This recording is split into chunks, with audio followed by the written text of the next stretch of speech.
बिस्मिल्लाहिर्रहमानिर्रहीम। अस्सलाम वालेकुम स्टूडेंट्स, कैसे हैं आप सब? उम्मीद करती हूँ खैरियत से होंगे। आप लोगों के एग्जाम्स बहुत अच्छे हो रहे होंगे। मेरी दुआ है आप लोग इतनी मेहनत करें, अल्लाह पाक आप लोगों को बहुत अच्छे मार्क्स से कामयाब करें। आमीन सुम्मा आमीन। आज के इस वीडियो में जैसे कि आप लोग सब जानते हैं कि नेक्स्ट पेपर आपके कंप्यूटर साइंस का है। हम लोग कंप्यूटर साइंस का गेस्ट पेपर डिस्कस करेंगे।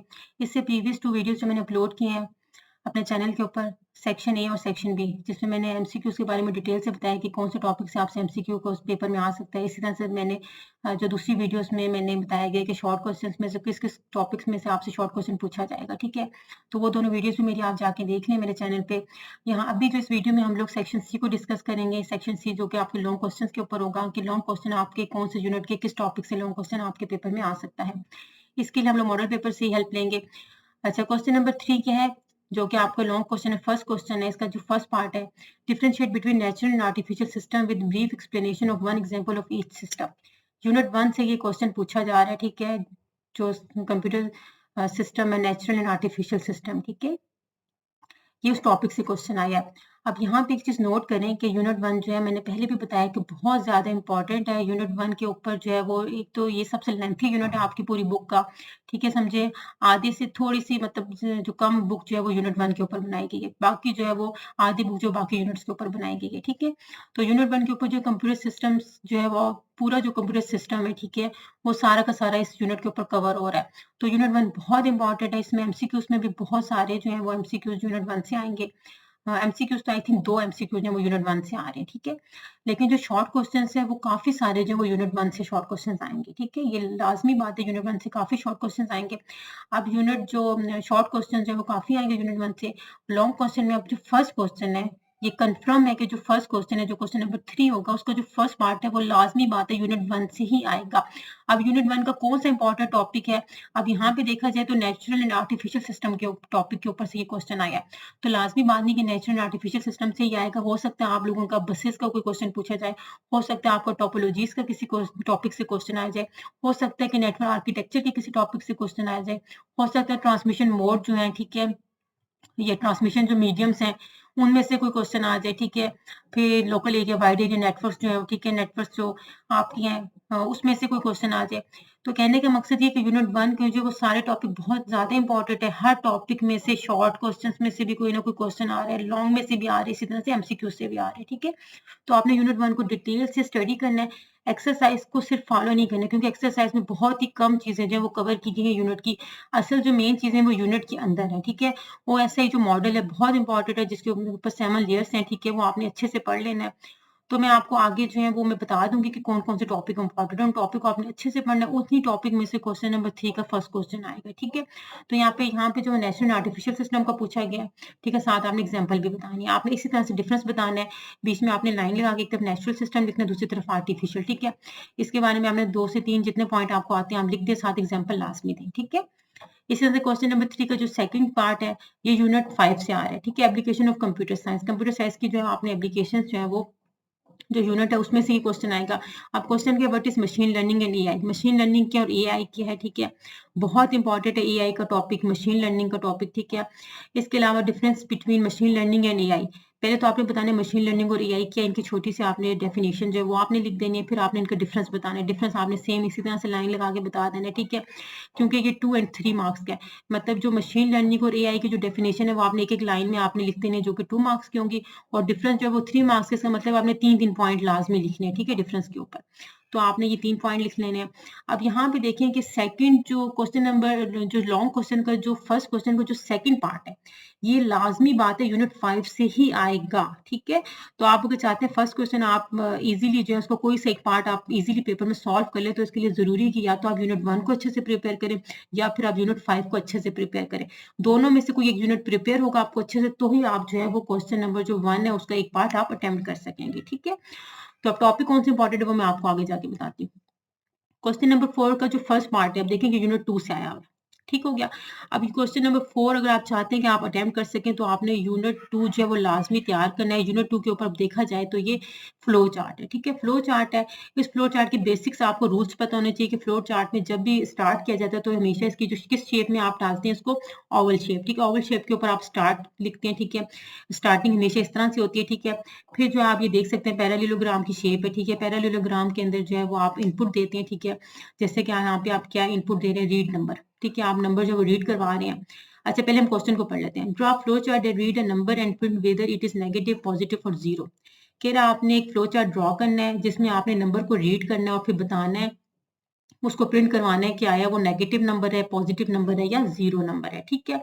सबसे पहले आपने स्टार्ट लेना है जो कि आपने ओवल शेप के अंदर देना है। फिर आपने एक एरो देना है कि नेक्स्ट स्टेप क्या होगा। स्टार्ट के बाद नेक्स्ट स्टेप में आपने इनपुट दे रहे हैं, ठीक है, जिसमें आप एक नंबर रीड करवा रहे हैं। सिस्टम में आप एक नंबर रीड करवा रहे हैं, ठीक है। आपने लिख देना रीड नंबर, जो कि एन आपने उसको, एन से जो आपने उसको डिक्लेयर कर दिया उस नंबर को, ठीक है, कि वेरिएबल है जो एन से आपने उसको डिक्लेयर कर दिया। तो रीड नंबर एन आ गया। और इसमें कौन सी शेप होगी, जब भी आप सिस्टम को इनपुट देते हैं या कोई नंबर रीड करवा रहे होते हैं वो एज ए इनपुट होगी, ठीक है।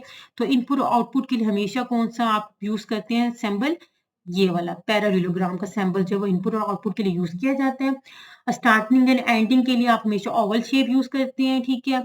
डिसीजन लेना हो, ठीक है, डिसीजन के लिए हमेशा आप डायमंड शेप यूज करते हैं। और प्रोसेसिंग, प्रोसेसिंग जिसके ऊपर काम हो रहा होता है, ठीक है, अगर वो हो तो उसके लिए आप हमेशा क्या यूज करते हैं, रेक्टेंगल का साइन यूज करते हैं, ठीक है। रेक्टेंगल का जो सिंबल है ना, आप वो यूज करते हैं, ठीक है। तो यहाँ पे जो है चूंकि प्रोसेसिंग तो है ही नहीं, तो यहाँ पे रेक्टेंगल का साइन हम लोग सिंबल जो हमने यूज नहीं किया हुआ। यहाँ पे जस्ट स्टार्टिंग एंडिंग और डिसीजन है और साथ ही इनपुट और आउटपुट है, ठीक है। हमने स्टार्ट लिया, फिर हमने सिस्टम से डेटा जो वो रीड करवाया जो एज ए इनपुट है, जो कि हम रीड नंबर कर रहे हैं। फिर क्या कह रहे हैं कि आपने उस नंबर को चेक करना है, ठीक है। आपने चेक करना है मीन्स के डिसीजन लेना है कि आया वो नंबर जो है वो नेगेटिव है, पॉजिटिव है या जीरो है। तो इसके लिए आपने क्या करना होगा कि आपने एरो किया, फिर आपने डायमंड शेप का सिंबल बनाया, इसमें आपने लिखा इफ अगर कंडीशंस लग रही है, ठीक है, कि अगर जो ये नंबर जो एन है अगर ये ग्रेटर देन जीरो, जीरो से ग्रेटर होता है वो नंबर क्या होता है, पॉजिटिव होता है, ठीक है।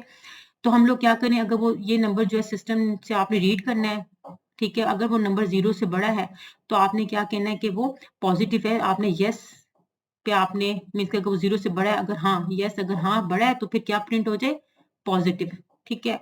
और दूसरा एरो जा रहा है कि अगर वो जीरो से बड़ा नहीं है, नो, अगर वो जीरो से बड़ा नहीं है मीन्स कि जीरो से छोटा है, तो क्या हो जाए, तो नेक्स्ट कंडीशन क्या होगी कि अगर जो है वो नो, अगर जीरो से छोटा है अगर, ठीक है, तो वो किधर मूव हो जाए, इधर नीचे एरो आ जाए, ठीक है। प्रिंट पॉजिटिव ना प्रिंट हो बल्कि क्या हो जाए, वो एरो नीचे आ जाए, ठीक है। फिर क्या चेक करें कि अगर वो नंबर जो है वो जीरो से छोटा है, ठीक है, अगर जीरो से छोटा यस, तो फिर क्या प्रिंट हो जाए, नेगेटिव। और अगर जीरो से छोटा नहीं है तो नो में चला जाए, ठीक है। यहाँ पे आ जाए, जाहिर सी बात है, जीरो से बड़ा भी नहीं, जीरो से छोटा भी नहीं, तो फिर इसका मतलब क्या होगा, वो जीरो के इक्वल होगा। तो फिर ऑटोमेटिकली क्या प्रिंट हो जाएगा, प्रिंट जीरो हो जाएगा, ठीक हो गया। एक दफा दोबारा समझा देती हूँ। स्टार्टिंग, ठीक है, ओवल के ऊपर, ओवल शेप के ऊपर हमने स्टार्ट लिखा, फिर हमने क्या लिखा, सिस्टम से जो है नंबर रीड करवा रहे हैं, हमने पैरेललोग्राम शेप के अंदर हमने रीड नंबर लिखा, नंबर क्या वो एन है। फिर हमने क्या चेक करना है, डिसीजन लेना है कि एन जो नंबर है जो हमने सिस्टम से रीड किया है, क्या वो नंबर जो है वो पॉजिटिव है, नेगेटिव है या जीरो है। पॉजिटिव तब होता है जब वो जीरो से ग्रेटर हो, तो हम लिखेंगे इफ अगर एन जो वो जीरो से ग्रेटर है, ठीक है, अगर जीरो से बड़ा है तो यस, क्या हो जाए, प्रिंट पॉजिटिव हो जाए, ठीक है। जीरो से बड़ा है अगर 1 2 3 4 है तो मीन्स के पॉजिटिव प्रिंट हो जाए। और अगर जीरो से बड़ा नहीं है, नो, अगर नहीं है तो नीचे आ जाए, ठीक है। वो उसके ऊपर वर्किंग होते होते वो क्या होगा, वो इधर आ जाएगा, इधर नहीं जाएगा, ठीक है। अगर जीरो से बड़ा नहीं है तो फिर क्या हो, वो इधर आ जाए, ठीक है, यहाँ इस स्टेप पे पहुंच जाए। इस स्टेप में चेक करेगा, अगर वो जीरो से बड़ा नहीं, इसका मतलब है वो जीरो से छोटा है, वो चेक करेगा जीरो से छोटा है। अगर यस, अगर जीरो से छोटा नंबर है तो क्या हो जाए, प्रिंट नेगेटिव हो जाए, नहीं तो क्या हो जाए, वो फिर नीचे चला जाए, ठीक है। नो नहीं है तो फिर वो इधर आ जाए। जाहिर सी बात है, अगर जीरो से बड़ा भी नहीं है, छोटा भी नहीं है, तो फिर क्या हो जाएगा, ऑटोमेटिकली क्या हो जाएगा, प्रिंट जीरो हो जाएगा, ठीक है। मीन्स के दो कंडीशन लगी और फिर यहाँ पे जाके वो जो है वो बता रहे हैं कि पॉजिटिव है, नेगेटिव है, ये जीरो है।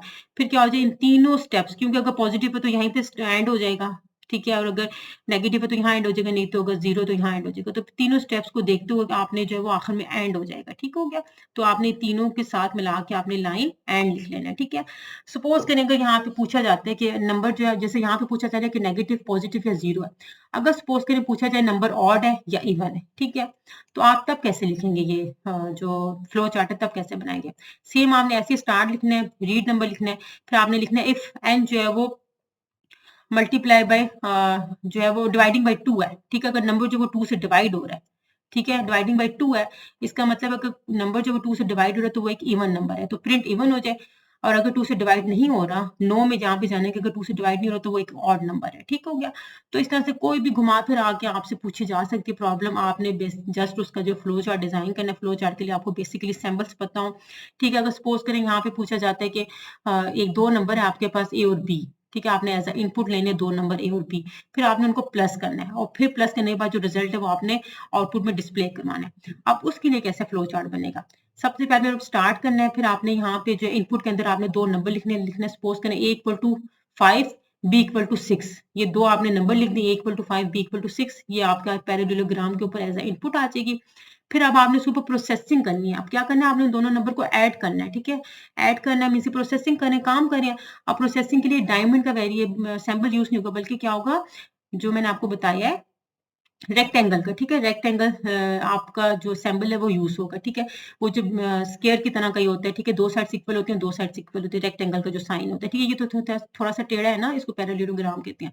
वो रेक्टेंगल का साइन बिल्कुल से स्ट्रेट होता है, ठीक है, दो साइड्स इक्वल होती हैं, दो साइड्स इक्वल होती हैं। तो आपने रेक्टेंगल का आपने साइन यूज करना है, ठीक है, और उसके अंदर आपने लिख लेना ए प्लस बी।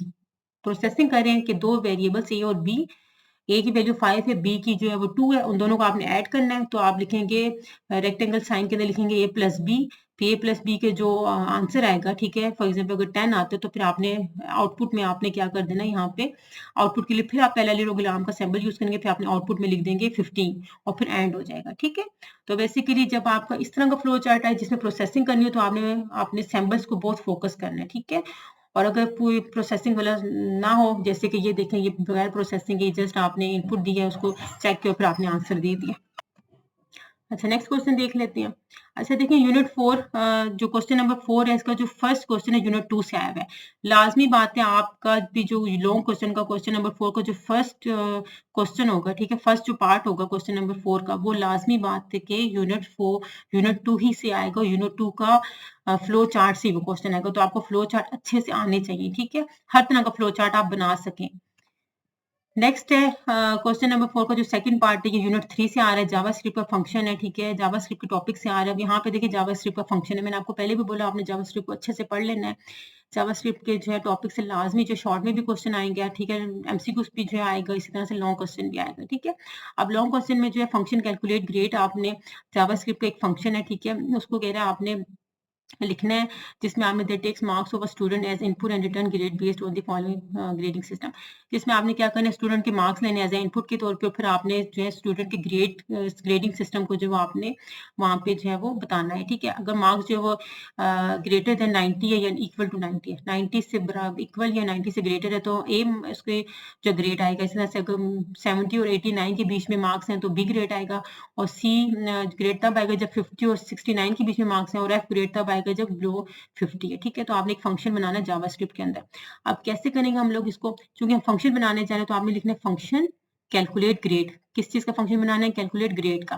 कैलकुलेट ग्रेड, अब क्या ग्रेड में आप क्या चीज ले रहे हैं, मार्क्स ले रहे हैं, एज अ इनपुट आप क्या ले रहे हैं, आप सिस्टम से मार्क्स लेंगे, ठीक है, मार्क्स जो एज अ इनपुट आप लेंगे, ठीक है, सिस्टम आपको बताएगा कि इतने मार्क्स हैं, फिर वो फंक्शन क्या करेगा, उस मार्क्स को कैलकुलेट करेगा, फिर बताएगा कि क्या इस मार्क्स के मुताबिक क्या ग्रेड आता है, ठीक है। तो आपने फंक्शन कैलकुलेट ग्रेड मार्क्स आपने एज इनपुट लिया, ठीक है। फिर आपने क्या लिखा है, जैसे कर्ली ब्रेसेस डाली, फिर आपने लिखा है इफ, क्योंकि यहाँ पे कंडीशंस बताई जा रही है कि अगर ये होगा तो ये ग्रेड होगा, अगर आपके 70 और 89 के बीच में मार्क्स होंगे तो बी ग्रेड होगा, अगर 50 और 69 के बीच में मार्क्स होंगे तो सी ग्रेड होगा, और 50 से कम होंगे तो फेल हो जाएगा, ठीक है। क्योंकि अब इतनी सारी कंडीशंस है तो आपने इफ एल्स की जो स्टेटमेंट है वो यूज करनी है, ठीक है, इफ जो कंडीशन है। इफ आपने लिखा, आपने फिर लिखा ब्रैकेट में क्या, राउंड ब्रैकेट में आपने लिखा कि मार्क्स जो है वो ग्रेटर देन 90 है। पहली कंडीशन क्या थी कि अगर वो 90 से इक्वल और 90 से ग्रेटर है, तो आपने क्या लिख दिया, ये ग्रेटर का साइन डालो और इक्वल का साइन। इसका मतलब है कि जो मार्क्स 90 से इक्वल या 90 से ग्रेटर है, ठीक है, दोनों कंडीशंस को देखना है कि अगर 90 से इक्वल है या उससे ग्रेटर है तो क्या प्रिंट हो जाएगा, रिटर्न ए। मीन्स की फंक्शन क्या कर देगा, इसको मार्क्स दिए जाएंगे, सिस्टम मार्क्स देगा, जो कि अगर 90 होगा तो ये क्या कर देगा, रिटर्न ए कर देगा, कि मीन्स के स्टूडेंट का जो ग्रेड है वो क्या आ रहा है, ए आ रहा है। फिर नेक्स्ट कंडीशन में चला जाएगा, नेक्स्ट में क्या होगा, फिर ये ब्रैकेट इसी तरह से स्टार्टिंग है यहाँ पे क्लोज हो जाएगी। फिर एफ है, इफ है, तो इफ के बाद एल्स इफ होता है, ठीक है। इफ अगर ये नहीं तो फिर ये एल्स इफ आ जाएगा। फिर चेक करेगा marks greater than equal to 70 इसने कहा था 70 या 89 के बीच में है, मीन्स के 70 भी और 89 भी मौजूद होगा और उसके बीच में कोई मार्क्स है, मीन्स के marks greater than equal to 70 and, ये एंड का साइन होता है, ठीक है। एंड अगर और मार्क्स जो है वो 90 से मीन्स के 70 से ग्रेटर या इक्वल है या तो फिर 90 से लेस है, ठीक है। मीन्स कि 90 से लेस, अब 90 इसमें नहीं आएगा क्योंकि उसने 89 पूछा ना, तो 90 के साथ इक्वल का साइन नहीं आएगा, आपने 90 से जो छोटा नंबर 89 है इसलिए 90 से लेस होगा, ठीक है। अगर यहाँ पे बोला होता ना कि 90 के इक्वल, तो फिर यहाँ पे इक्वल का भी साइन आता है। इसने बोला 70 और 89 के बीच में, मीन्स के 70 इंक्लूड होगा और 89 होगा, ठीक है। तो 70 marks greater than equal to 70 और अगर मार्क्स लेस देन 90 है या इक्वल टू या लेस देन 89 हो जाता है, ठीक है। तो आप 89 यहाँ पे लिख देते। तो अब 70 और 89 के बीच में मार्क्स है तो क्या ग्रेड रिटर्न हो जाए, आपका ग्रेड बी रिटर्न हो जाए, ठीक है। फिर नेक्स्ट कंडीशन क्या है, सी वाली, ठीक है, कि अगर मार्क्स जो है आपका 50 और 69 के बीच में है, ठीक है। फिर एल्स इफ आ जाएगा, ठीक है। थर्ड कंडीशन लग रही है, थर्ड एल्स इफ, अगर मार्क्स जो है वो ग्रेटर देन इक्वल टू 50 है, मीन्स कि 50 या 50 के बराबर है या तो फिर 69 से छोटा है, मीन्स कि 50 और 69 के बीच में या तो फिर 50 है, ठीक है। तो हमने क्या लिखना है कि 50 एंड मार्क्स लेस देन 70, तो फिर रिटर्न क्या हो जाए, ग्रेड सी रिटर्न हो जाए, ठीक है। फिर लास्ट कंडीशन जो है वो एल्स, अगर ये तीनों काम नहीं हो तो फिर क्या हो जाए, रिटर्न एफ हो जाए, ठीक हो गया।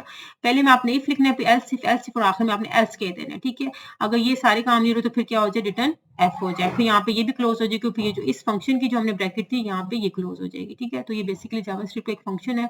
तो आपने जो क्वेश्चन नंबर 4 का जो सेकंड पार्ट है, लाजमी बात है जावास्क्रिप्ट के किसी फंक्शन से पूछा जाएगा तो आपने यूनिट 3 का जावास्क्रिप्ट को डिटेल से पढ़ लेना है, ठीक है। अच्छा नेक्स्ट क्या है, व्हाट इज कंप्यूटिंग इनोवेशन। अच्छा क्वेश्चन नंबर 5 देखें, यूनिट 6 से पूछा जा रहा है, इम्पैक्ट्स ऑफ कंप्यूटिंग, कंप्यूटिंग के क्या इम्पैक्ट्स हैं।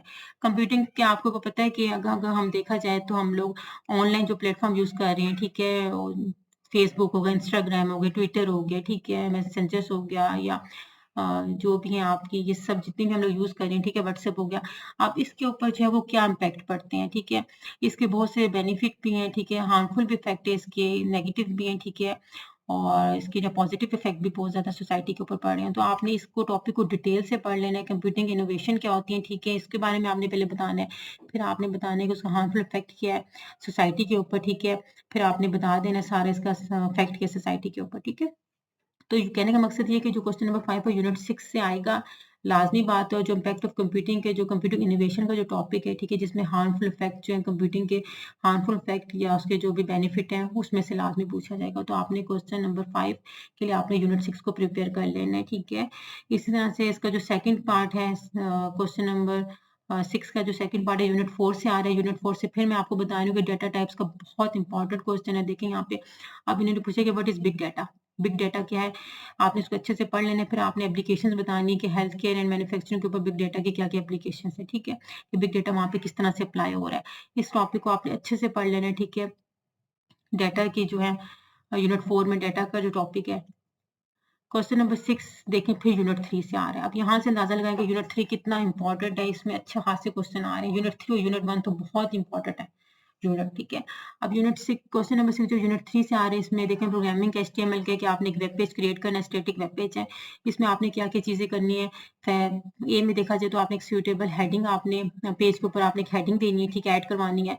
फिर सेकंड में उसने कह रहा है कि आपने हेडिंग के नीचे जो आपने एक पैराग्राफ जो है वो जो कि फेवरेट हॉबी का होगा वो आपने इंसर्ट करवाना है। फिर आपने क्या करना है कि इमेज जो है वो आपने इंक्लूड करवानी है, इसी से रिलेटेड कोई इमेज इंक्लूड करवानी है। फिर जो है आपने क्या करना है, लिंक देना है आपने उस वेबसाइट को, ठीक है, फन वेबसाइट के साथ उसका लिंक देना है इमेज का।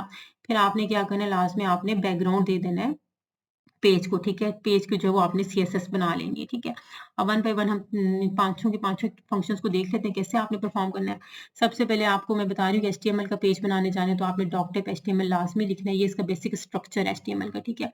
जब भी आप HTML का कोई प्रोग्राम लिखते हैं तो आपने हमेशा स्टार्ट करना होता है ये जो लेस और ग्रेटर के साइन है, ठीक है, ये इसके अंदर आपने डॉक टाइप HTML लिखना है। फिर आपने क्या करना है कि हेड लिखना है, ठीक है। सॉरी यहाँ पे हेड से पहले यहाँ पे HTML लिखना था, ठीक है।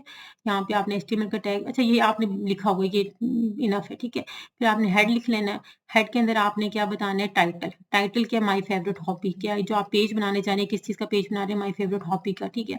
तो आपने हेड के अंदर टाइटल आ जाएगा। टाइटल यहाँ पे स्टार्टिंग है इसकी टैग, ये क्लोजिंग टैग हो गया, ठीक है। हेड अभी क्लोज नहीं होगा, ठीक है। हेड के अंदर टाइटल आता है, हेड के अंदर जो है वो स्टाइल आता है। स्टाइल बेसिकली CSS आप इंक्लूड करवा रहे हैं, ठीक है। तो हेड के अंदर टाइटल आएगा, फिर उसके अंदर CSS का स्टाइल आएगा, ठीक है। फिर जो है वो आपका हेड क्लोज हो जाएगा, ठीक है। तो आपने टाइटल लिखा, अब स्टाइल यहाँ पे आप थोड़ी देर इग्नोर करें, मैं आपको बाद में बताती हूँ उसके बारे में। फिर आपने यहाँ पे हेड को क्लोज कर दिया। अब जो है बॉडी, अब असल जो काम है वो बॉडी के अंदर होगा, ठीक है। वो काम जो ये सारा इधर पूछा जा रहा है, ये जो सारी चीजें पूछी जा रही है आपने बॉडी के अंदर परफॉर्म करनी है। सबसे पहले पूछा गया कि आपने एक सूटेबल हेडिंग आपने अपने पेज की इंट्रोड्यूस करवानी है। तो कैसे करेंगे, बॉडी उसके ऊपर अंदर आपने हेडिंग इंट्रोड्यूस करवानी है, तो आप लिख देंगे H1, क्योंकि फर्स्ट हेडिंग है, मेन हेडिंग है, तो आपने H1 लिखना है। H1 लिखा, फिर आपने क्या कहते हैं, welcome to my favourite hobby. आपने इसकी क्या हेडिंग दी, कोई सी भी हेडिंग देते हैं, आप लिख दें माय हॉबी या माय फेवरेट हॉबी या welcome to my favourite hobby, आप पे डिपेंड करता है, ये कोई भी आप लिख सकते हैं टेक्स्ट, ठीक है। तो मैंने लिख दिया welcome to my favourite hobby, फिर हेडिंग का टेक जो क्लोज हो गया, हेडिंग यहाँ पे क्लोज होगी। फिर उसने क्या पूछा है कि आपने हेडिंग के नीचे क्या करना है, इंसर्ट अ पैराग्राफ। आपने फेवरेट हॉबी से रिलेटेड एक पैराग्राफ छोटा सा लिखना है, वो आपने इंसर्ट करवाना है हेडिंग के नीचे। तो पैराग्राफ इंसर्ट करवाने, तो आपने पैराग्राफ का टैग लिखना है, पी, टैग पैराग्राफ के लिए होता है स्मॉल लेटर का पी। फिर आपने एक छोटा सा जो है ना, आपने यहाँ पैराग्राफ लिख लेना है, ठीक है। कोई सा भी आप अपनी वर्डिंग में पैराग्राफ लिख लें, फिर आपने इसको क्लोज कर देना है। पैराग्राफ का जो टैग है, यहाँ पे पैराग्राफ क्लोज हो गया। हमेशा HTML के अंदर जो टैग स्टार्ट किया जाता है उसको हमेशा क्लोज किया जाता है। इस बात का आपने बहुत ध्यान रखना है। जैसे हेडिंग को स्टार्ट किया, क्लोज किया, पैराग्राफ को स्टार्ट किया, क्लोज किया। यहाँ पे देखिए, हेड को स्टार्ट किया, क्लोज किया, टाइटल स्टार्ट किया, क्लोज किया, स्टाइल को स्टार्ट किया, क्लोज किया, ठीक है। जब तक आप क्लोज नहीं करेंगे तो एरर आ जाएगा, ठीक है। अच्छा, नेक्स्ट क्या पूछा गया सी में, include a related web page. अब आपने एक पेज वेब इमेज, आपने इमेज इंक्लूड करवानी है। पैराग्राफ के नीचे आपने क्या लिखना है, इमेज। इमेज आप इंक्लूड करवाना है, तो आपने इमेज का टैग लिखना है, सोर्स, SRC का मतलब होता है सोर्स, कि आप वो कहाँ से इमेज को उठा रहे हैं। अब आपने इमेज जो वो कहाँ से उठानी है, आपके सिस्टम में आपने सेव की हुई होगी JPG की एक फाइल, जो कि हेडर के नाम से है, ठीक है। JPG की फाइल है जिसका नाम हेडर है, आप उसको यहाँ पे इमेज को जो है यहाँ पे आप इंसर्ट करवा रहे हैं, ठीक है। आर्ट पेंटिंग हॉबी, ठीक है। आपने क्या कर दिया, यहाँ पे वो इमेज जो है वो आपने यहाँ पे इंसर्ट करवा दी, ठीक है। इमेज का आपने टैग लिखा, उसके अंदर सोर्स लिखा, हेडिंग जो कि JPG की फाइल है, हेडर के नाम से है, वो यहाँ पे आपने इंसर्ट करवा दी, ठीक है। और उसमें जो है वो पेंटिंग हॉबी, ठीक है। अब यहाँ पे ये इमेज का क्लोज हो गया टैग। फिर आपने क्या करना है, ब्रेक। ये ब्रेक पॉइंट है, मतलब कि आपने एक लाइन का ब्रेक दे दिया, ठीक है। ये जरूरी नहीं मैंने लगाया ताकि पेज है उसमें खिचमिच ना हो जाए, तो एक लाइन का एक ब्रेक आएगा, फिर नेक्स्ट लाइन में जो है वो नेक्स्ट चीज आएगी, ठीक है। आप ये ब्रेक ना भी लिखे तो कोई मसला नहीं है। फिर उसने क्या पूछा है कि आपने क्या करना है, आपने add a link to a fun website. फिर आपने लिंक दे देना है किसी फन वेबसाइट के साथ, ठीक है। तो आप एक लिंक देने चाहें तो लिंक के लिए हमेशा क्या होता है कि href का आपने जो है वो हाइपर लिंक क्रिएट करें, तो आपने href का जो है वो एंकर टैग के अंदर आपने href जो है वो आपने मेंशन करना होता है, ठीक है। हमेशा लिंक किसी भी हाइपर लिंक जब आप दे रहे होते हैं तो उसको क्रिएट करने के लिए आप हमेशा एंकर टैग यूज करते हैं, ठीक है। तो आपने टैग के अंदर ए लिखा, ये एंकर टैग है, इसमें आप href जो है वो रेफरेंस दे रहे हैं, ठीक है, हाइपर लिंक का। उसमें आप क्या कह रहे हैं कि आप HTTPS, ये मैंने जो है वो ब्राउजर से उठाई हुई है, ठीक है। अब इसमें मैं कह रही हूँ कि उसने कहा था लिंक दे देना आपने, ठीक है, किसी भी सूटेबल वेबसाइट का। तो मैंने ये वेबसाइट है, ठीक है, उसका एड्रेस है, उसका मैंने ये लिंक दे दिया, ठीक है। और टारगेट कह दिया ब्लैंक दिया, कि जैसे इस पे क्लिक हो तो कि वो उस वेबसाइट पे पहुंच जाए, ठीक है। अब यहाँ पे क्लिक है for a fun art website, तो यहाँ पे एंकर टैग क्लोज हो गया, फिर यहाँ पे बॉडी क्लोज हो गई, यहाँ पे HTML हो गया। अच्छा, अब लास्ट में क्या पूछा जाए कि set the background colour of the page. Page को आपने बैकग्राउंड कलर देना। अब ये जो कलर देना है, उसको डिजाइन देना है, ये CSS के अंदर आएगा, ठीक है, क्योंकि हम उसको स्टाइल देने जा रहे हैं। तो इसलिए मैंने क्या किया था, यहाँ पे ये देखें, ये जो स्टाइल बनाया ना CSS का, ये जो लास्ट पूछा गया ना, ये यहाँ पे मैंने बताया कि अब इस पेज को आपने स्टाइल दे देना है, ठीक है। अब क्या आप स्टाइल दे रहे हैं कि ये जो बैकग्राउंड कलर है इस पेज का क्या हो, ये जो बॉडी के अंदर ये जो पूरा पेज है, ठीक है, ये सारा देखिए स्टाइल बॉडी, स्टाइल के अंदर जो बॉडी है उसके अंदर जो बैकग्राउंड कलर है इस पेज का क्या हो जाए, ये इसका बैकग्राउंड कलर है। आप यहाँ पे ये तो मैंने इसके कोड लिख देना, ये जो उसके हिडन कोड होते हैं कलर्स के लिए, आप यहाँ पे जस्ट ब्लू लिख देते हैं, ठीक है, बैकग्राउंड कलर ब्लू रेड कुछ भी, ठीक है। और फिर आपने यहाँ पे क्लोज कर दें, ठीक है। ये मैंने उसका जो है ये हिडन जो कोड है वो लिखा हुआ है, आप यहाँ पे जस्ट ब्लू लिख दें या रेड लिख दें, जो भी आप कलर देना चाहते हैं। फिर आप क्या कहना चाहते हैं, ये जो उसके अंदर जितना का जितना टेक्स्ट है बॉडी के अंदर, जैसे हेडिंग पैराग्राफ, ये पूरा टेक्स्ट जो है वो क्या हो जाए, टेक्स्ट अलाइन सेंटर, ये सेंटर में टेक्स्ट लिखा हुआ है, ठीक है। जब पेज ओपन हो तो सारा का सारा टेक्स्ट जो वो सेंटर में आए, ठीक है। उसको डिजाइनिंग दे रही हूँ मैं। और जो फ़ॉन्ट फैमिली है वो क्या हो, उसका जो फ़ॉन्ट है उसका स्टाइलिंग क्या एरियल हो, एरियल में जो है उसका स्टाइल सारा का सारा जो फ़ॉन्ट का स्टाइल है, ठीक है। ये मैंने बॉडी को स्टाइल दे दिया। फिर अब मैं इमेज को स्टाइल दे रही हूँ कि इमेज जो है उसकी विड्थ कितनी होनी चाहिए। जो यहाँ पे हम इमेज ऐड करवा रहे थे ना, ये देखिए हेडर डॉट JPG की जो हमने इमेज इंसर्ट करवाई है, उसका स्टाइलिंग क्या हो कि उसकी जो विड्थ है, उसकी जो चौड़ाई है उसकी क्या हो 1200 पिक्सल हो, उसकी हाइट क्या ऑटो हो, ठीक है। ऑटो मतलब कि उसके मुताबिक जितनी स्क्रीन है उसके मुताबिक उसकी हाइट जो है वो सेट हो जाए। मार्जिन जो है वो टॉप 10 पिक्सल का हो, ठीक है। मार्जिन जो है वो टॉप से कितना फासला हो 10 पिक्सल का हो, ठीक है। बेसिकली यहाँ पे मैंने जो है बॉडी के अंदर सारे काम किए, ठीक है, जो मेन काम थे वो परफॉर्म किए। फिर मैंने उसको स्टाइलिंग देने के लिए मैं हेडर के अंदर जो स्टाइल का मैंने टैग डाला फिर उसके अंदर मैंने स्टाइलिंग दे दी, ठीक है। तो यहाँ पे अगर आप नोट करें कि ये क्वेश्चन लाजमी जो है आपका एचटीएमएल से पूछा जाएगा कि स्टैटिक आपने एक पेज बनाना होगा, ठीक है। अब यहाँ पे जो है आप लोगों को बेसिकली जो स्ट्रक्चर है कि डॉक्टर एचटीएमएल का जो बेसिक स्ट्रक्चर है वो किस तरह से होता है, इसके लिए आपको पता होना चाहिए फर्स्ट टैग क्या होगा, सेकंड टैग हेड का होता है, थर्ड जो टाइटल का होता है। फिर जो अगर स्टाइलिंग पूछ रहे हैं सीएसएस के बारे में तो आपने सीएसएस यहाँ पे इंक्लूड करवानी है स्टाइल के टैग के साथ। नहीं तो आप अगर नहीं पूछी जा रही है सीएसएस का नहीं कहा गया, कोई स्टाइलिंग नहीं कहेगी तो आप ये छोड़ दें, ये वाला पार्ट, ठीक है, स्टाइल वाला पार्ट छोड़ दें। फिर आप हेड को क्लोज कर दें। फिर बॉडी के अंदर सारा आपने जो मेन काम होगा, जैसे अगर हेडिंग है तो हेडिंग का आपने बतानी है। फिर पैराग्राफ के बारे में बोला जा रहा है तो आपने पैराग्राफ मेंशन करना है। इमेज ऐड करवाने का पूछा जा रहा है तो आपने इमेज को हमेशा ऐसे ऐड करवाना है। इमेज का टैग लिखना है, फिर सोर्स आपने बताना है कि कहाँ से उठा रहे हैं वो इमेज। फिर आपने इसी तरह से कोई लिंक है, हाइपर लिंक आपने वहाँ पे क्रिएट करवाना है, ठीक है। वो आपने हाइपर लिंक जो इस तरह से एंकर टैग के अंदर आपने देना है। फिर बॉडी क्लोज, फिर एचटीएमएल क्लोज, ठीक है। तो ये आपने इसी तरह से करना है, इसको आपने अच्छे से समझ लेना है। अब क्वेश्चन नंबर जो इसका सेकंड पार्ट है, देखें ये यूनिट 1 से पूछा जा रहा है। फिर देखें यूनिट 1 कितना इंपॉर्टेंट है। फर्स्ट क्वेश्चन भी जो है वो लॉन्ग क्वेश्चन का जो फर्स्ट क्वेश्चन है वो भी यूनिट 1 से आ रहा है, इसी तरह से लास्ट क्वेश्चन भी यूनिट 1 से आ रहा है। इसका मतलब है कि यूनिट 1 आप अच्छे से पूरा यूनिट कवर कर लेंगे तो आप 2 क्वेश्चन जो है वो लॉन्ग के आप इजीली अटेम्प्ट कर सकते हैं। अब इसमें जो है वो किस क्वेश्चन क्या पूछा जा रहा है कि your school want to set up network system where every classroom computer can share files and resources easily. अच्छा, आपके क्लासरूम जो कंप्यूटर के लिए आप ऐसा सेटअप नेटवर्क सिस्टम क्रिएट करना चाह रहे हैं जिसमें आप इजीली फाइल्स एंड रिसोर्सेज जो वो शेयर कर सकें, इसके लिए कौन सा सुटेबल जो है वो आप जो नेटवर्क आर्किटेक्चर है वो यूज करेंगे, ठीक है। जैसे कि हम लोग जो है वो पूछा जा रहा है कि लाइक अ बस या कौन सा आप यूज करेंगे, ठीक है। तो इसके लिए जो बेस्ट है वो आप क्या करेंगे, स्टार टोपोलॉजीज, ठीक है। स्टार टोपोलॉजीज का जो नेटवर्क आर्किटेक्चर है, ठीक है, आप सबसे बेस्ट है स्टार टोपोलॉजीज। उसमें क्या होता है कि मल्टीपल जो आप इजीली फाइल शेयर भी कर सकते हैं, रिसोर्सेज भी शेयर कर सकते हैं स्टार टोपोलॉजीज के अंदर। इसी तरह से क्या है, क्योंकि स्टार टोपोलॉजी में क्या होता है कि हर जो है वो डिवाइस का सिस्टम के साथ जो है वो अलग से जो है ना वो डिपेंडेंट नहीं होते बल्कि इंडिपेंडेंट जो है उसका कनेक्शन होता है। अगर पुराना खासा अगर एक सिस्टम खराब भी हो जाए, ठीक है, उसमें तो अगला सिस्टम जो है वो इजीली उसमें कोई डिस्ट्रप्शन नहीं होगी किसी किस्म की, वो उस तक डाटा जो है इजीली ट्रांसफर जो है वो शेयर हो जाएगा, ठीक है। तो ये क्या कह रहा है कि अगर हम इसको पढ़ लें तो ये स्टार टोपोलॉजी सबसे बेटर है क्योंकि each computer is connected to a central server. इसमें जो हर सिस्टम है वो एक सेंट्रल सर्वर होता है, ठीक है, जिसके साथ कनेक्ट हुआ होता है, जो कि इट इज मोर रिलायबल है, सिक्योर है, स्केलेबल है, ठीक है।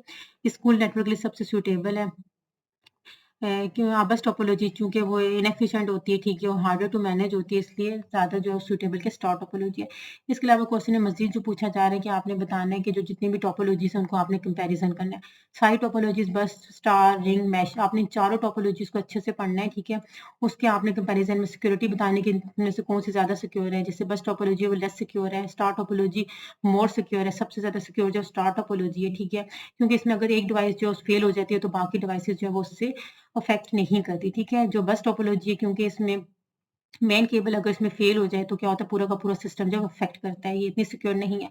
रिंग टोपोलॉजी जो है वो दरमियानी है, मीन्स कि इतनी सिक्योर भी नहीं और मतलब नॉर्मल है, ठीक है। इसमें अगर जो वन डिवाइस फेल हो जाए तो होल नेटवर्क जो डिस्टर्ब हो जाता है, लेकिन ये उसको फिक्स किया जा सकता है, ठीक है। मैश टोपोलॉजी है वो जो वेरी सिक्योर है क्योंकि इसमें मल्टीपल कनेक्शंस होते हैं। अगर एक सिस्टम हर सिस्टम जो वो एक दूसरे के साथ जो वो हर तरह से कनेक्ट हुआ होता है, ठीक है। तो मैश टोपोलॉजी जो ये वेरी सिक्योर है। कॉस्ट देखी जाए तो बस टोपोलॉजी जो है वो सस्ती पड़ती है, ठीक है। उसकी जो आर्किटेक्चर है, जो उसकी डिजाइनिंग है, उसका सारा सिस्टम जो है वो सस्ता पड़ता है, ठीक है। इसमें जो कि केबल यूज की जाती है जो कि सस्ती होती है, ठीक है। स्टार टोपोलॉजी जो है वो बहुत एक्सपेंसिव है क्योंकि इसमें बहुत सारी केबल्स और सेंट्रल हब यूज की जाती है।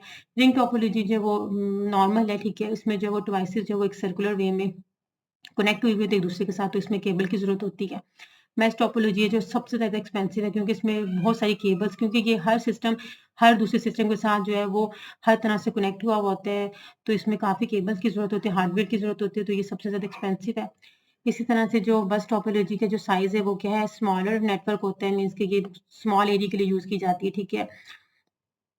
इस तरह से स्टार टोपोलॉजी जो लार्ज नेटवर्क सिस्टम होता है कि लार्ज एरिया में अगर आप चाहते हैं यूज़ करना ट्रांसफर फाइल्स वगैरह किसी बड़े सिस्टम में तो ये स्टार टोपोलॉजी जो है वहाँ पे गुड है। रिंग टोपोलॉजी जो है वो सूटेबल है मीडियम साइज नेटवर्क के लिए, जबकि मैश टोपोलॉजी जो है वो स्मॉल नेटवर्क के लिए जो है वो सूटेबल है। ठीक है, आर्किटेक्चर देखा जाए तो बस टोपोलॉजी का बहुत सिंपल आर्किटेक्चर होता है, क्योंकि इसमें जो है वन केबल यूज की जाती है, उसमें तमाम डिवाइसेज जो है कनेक्ट हुई भी होती हैं। स्टार टोपोलॉजी जो है वो रिलायबल है। ठीक है, इसमें जो एक सेंट्रल हब होता है, तमाम डिवाइसेज कनेक्ट हुई भी होती हैं। रिंग टोपोलॉजी जो है वो क्लोज लूप में होती है। ठीक है, हर एक जो है वो दूसरे के साथ कनेक्ट हुई होती है, मीन्स एक सर्कुलर पाथ में जो वो तमाम डिवाइसेस कनेक्ट हुई भी होती हैं। मैश टोपोलॉजी जो वो हर डिवाइस जो वो हर दूसरी डिवाइस के साथ कनेक्ट हुई भी होती है। ठीक है, तो इसका आर्किटेक्चर जो सबसे ज़्यादा सिंपल बस टोपोलॉजी का होता है। यहाँ पे जो आपके लॉन्ग क्वेश्चन भी कवर हो गए हैं। अब यहाँ पे ओवरऑल देखा जाए तो लॉन्ग क्वेश्चन जो है वो यूनिट 1 से काफ़ी मतलब 3 क्वेश्चन यूनिट 1 से आए हुए हैं। इसी तरह से यूनिट 3 से 2 क्वेश्चन आए हुए हैं। ठीक है, यूनिट 4 से 1 क्वेश्चन आया हुआ है, यूनिट 5 से 1 क्वेश्चन है, इस तरह यूनिट 6 और यूनिट 7 है। मीन्स कि हर यूनिट से 1 क्वेश्चन आया हुआ है, लेकिन यूनिट 3 से जो है और यूनिट 1 से जो है ज़्यादा क्वेश्चन आए हुए हैं। तो अगर यूनिट 1 आप तैयार कर लेते हैं अच्छे से, तो आप इजीली जो है लॉन्ग 2 क्वेश्चन आप इजीली अटेम्प्ट कर लेंगे। इसी तरह अगर यूनिट 3 आपको तैयार है अच्छे से, तो आप इजीली जो है 2 लॉन्ग क्वेश्चन अटेम्प्ट कर सकते हैं। तो आपने यूनिट 1, यूनिट 3 को बहुत अच्छे से सारे टॉपिक्स को अच्छे से पढ़ लेना है। यूनिट 1 के, यूनिट 3 के जावास्क्रिप्ट की जितनी भी कोडिंग है, ठीक है, जितने भी उसके फंक्शंस हैं, इस तरह से जो आपके एचटीएमएल के जितने टैग्स हैं, सीएसएस की स्टाइलिंग, आपने इनको अच्छे से पढ़ लेना है, अच्छे से डिटेल से। और बाकी जो यूनिट्स हैं उनके आपको मैं टॉपिक बता दूंगी कि कौन-कौन से टॉपिक आपने पढ़ने याद करने हैं, ठीक है, अच्छे से। तो आप इजीली पेपर सॉल्व कर लेंगे। इंशाल्लाह उम्मीद है आप लोगों का पेपर बहुत अच्छा होगा। Best of luck. अल्लाह करे आप लोगों का पेपर बहुत अच्छा, मेरी दुआएं आप लोगों के साथ हैं। आमीन सुम्मा आमीन।